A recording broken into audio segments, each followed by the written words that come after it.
itong kambing na ito. What's up guys? Welcome back dito sa Entong's World Channel at nandito ulit tayo sa province para ipakita natin yung update dito sa ating mga alaga.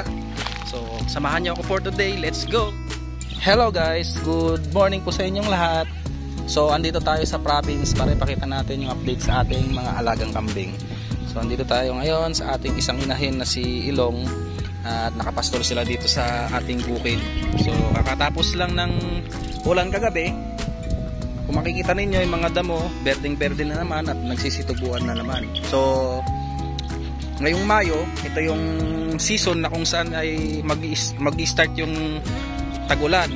So, pahirapan na namang magpastol, buti na lang at tumigil yung ulan. So, ito, pakita natin yung update dito sa ating mga alagang kambing.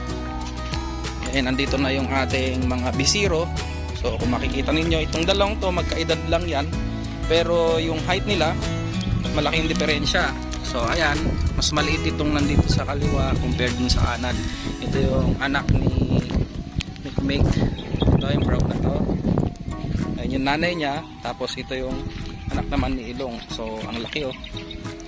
Ito ibebenta natin to kasi nga para maiwasan natin yung inbreeding. Ito yung bulugan natin na kalahi. Ayan oh. Ganda ng itsura niya. So Anglo-Nubian ang kanyang muka at napakahaba ng tenga. And nandito pa tayo sa kabila. Ayan, tignan natin yung anak naman ng mga native. Ito yung anak ng native. Spotted anak ni tenga. Isang lalaki, dalawang babae. So mahaba yung tenga nila dahil nga F1 na tong mga to. Ang tatay nila ay Anglo-Nubian tapos nanay nila native. So 50% Anglo, 50% native. Tingnan nyo naman, ang gaganda. Tapos, dehorn na rin para sila. Tsaka ito yung kanilang ate. F1 din ito guys. Ayan, tingnan yung itsura nyo, makintab yung balahibo. Tapos, walang sungay. Yun din yung kanilang nanay, buntis na naman daw. So ito, na-stud ulit ni tenga. Napakasipag talagang mag-stud ni tenga. Ayan itsura niya oh. Native natin. Bali dito sa likod ng bahay, dito lang sila pinapastol lagi. Pag nag-start na yung 11 AM or 10 AM, andito na sila. So yung time na yon, tuyong-tuyo na yung damo. Pero kung minsan, kung talagang hassle sa pakain, gaya ng pag umuulan ng hapon, maaga silang napapastol. So doon natin ini-start yung ating deworming program. So pag rainy season talagang kailangan natin ng deworming program kasi nga dito tayo sa pastulan naglalagay ng mga kambing or dito natin sila ini-stay ng maghapon. Ayan sila oh, napakaganda nila. Yung isa nga lang tupi yung tenga pero F1 din yan. Ito. Ayan, F1 tong mga to guys.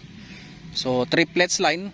Meron pang time na nanganak yung inahin native natin ng 4.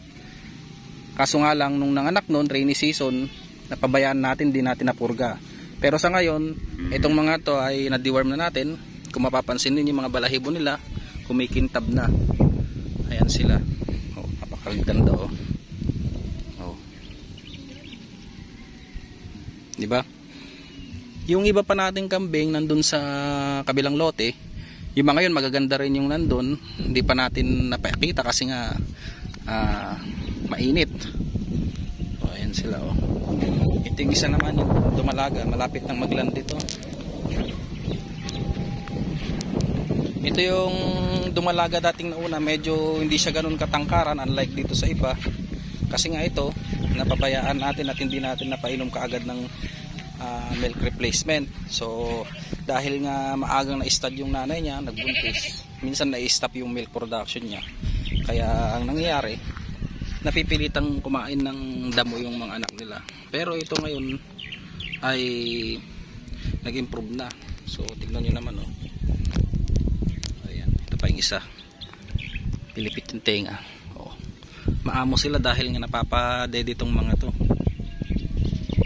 Yan guys, pakita rin pala natin tong update sa mga napier grass natin. Kasi nga nung last time, di ba, pinasagad natin yung putol. And sa mga nag-i-inquire din pala dito sa ating napier grass, wala pa po tayong available na mga cuttings kasi nga ayan pa lang yung height nila oh. Ayan. Ayan ang height nila sa ngayon. So no fertilizer, bale tubig ulan lang yung nakadilig dito, pero yung tubo niya medyo okay naman oh. Ayan. Ayan siya ngayon. So nag-multiply yung kanyang mga shoots. Ayan. Yung iba rito hindi masyadong lumaki. Pansinin niyo naman yung dulo oh. May mga kagat ng kambing. Ito pa yung iba oh. Ito kasing variety ng pakyong. Tingnan niyo kung gaano kataba yung pinagputulan. Tingnan niyo yung compare sa daliri ko, yung hinlalaki ko. Ayan, ganyan siya kataba oh. Ayan, di ba? Taba. So, pakyong variety itong mga to.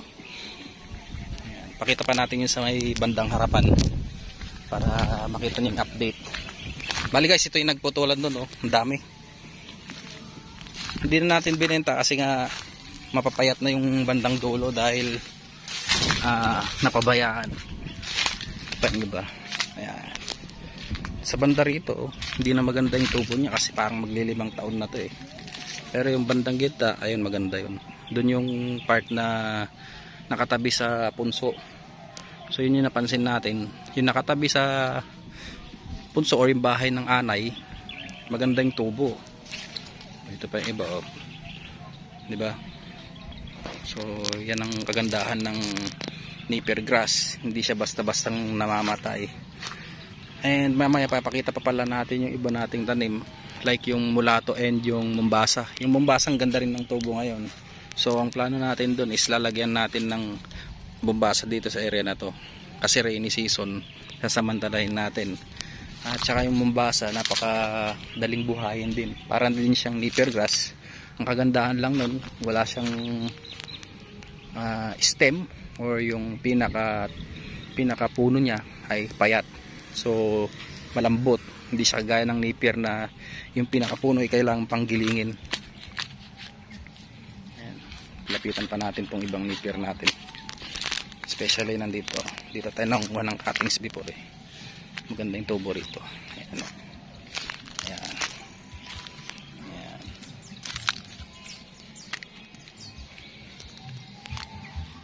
So yung mga nagpo-farm ng Napier grass talagang complete sa fertilizer, patubig, tapos inaararo nila. So ang result nun, mas matataba, mas magagandang dahon ng Napier grass. At saka yun, talagang full of nutrients yun dahil kompleto sa fertilizer at kompleto sa alaga. Ayan. Meron pa dito sa bandang gitna yung tinanim nating mulato dati, tumubo na. Ayan o. Yung mga damong dapat tinatanim niyo pag nag-aalaga kayo ng lambing. Ayan. Diba? Yung regrowth niya oh. Berdeng berde oh. Ito pa. Yan yung mga plano nating paramihin. Dito naman Setaria grass and yan, Setaria pa rin. Napier.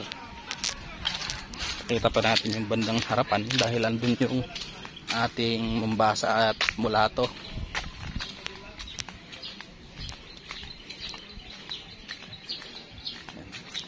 Dito sa left side yung mga mulberries natin. Ayan, ito. Kita natin update. Dito nagtusok tayo ng mulato dati. Ayan o, mulato. Tumubo na siya. Ayan, mulato. Ito mulato grass din. Tapos yung ating mombasa, tignan nyo. Ito yung sinasabi natin kanina na unlike dun sa Napier, ito mas malambot yung dahon nito. Kasi nga, tignan nyo naman yung pinaka-puno niya o. Grass talaga, dahon lang din. May konting tigas siya pero hindi siya ano eh. Hindi siya gaya nung Napier na yung pinaka stalks is napakatigas. Ito talagang pure na dahon no. Ang ganda niyang paramihin. Ayan, no. Tapos ito naman sa ating likod yan. Himalayan mulberry. Tingnan yung mga bunga. Para siyang alukon. Yung inahalo sa pinakpit. Ayan pa. So, haba ng bunga at saka ang bunga nito pag kinain nyo is napakatamis talaga.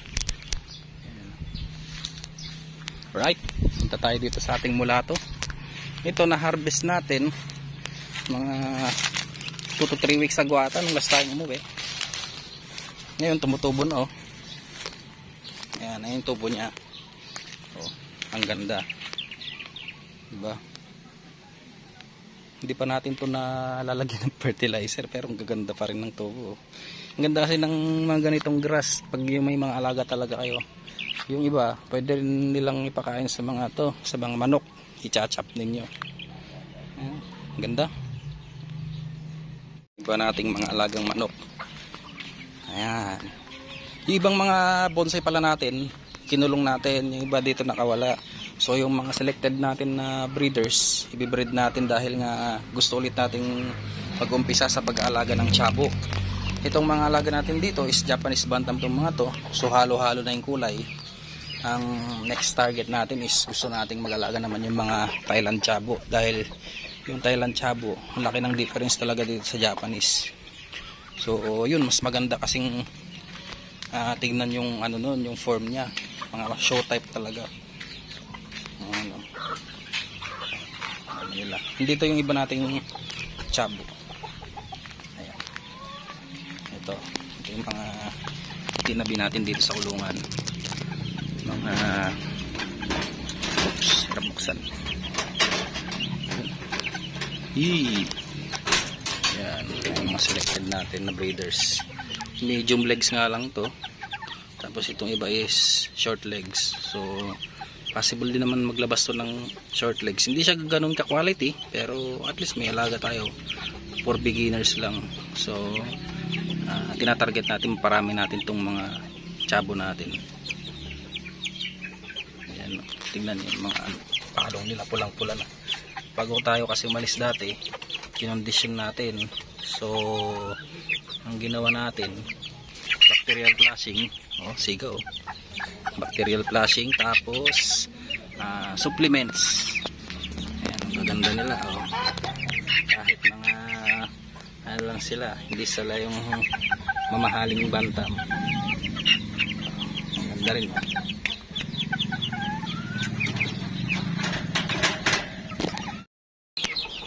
So yan lang muna ating video for today, guys, and sa mga nanood, shoutout sa inyong lahat.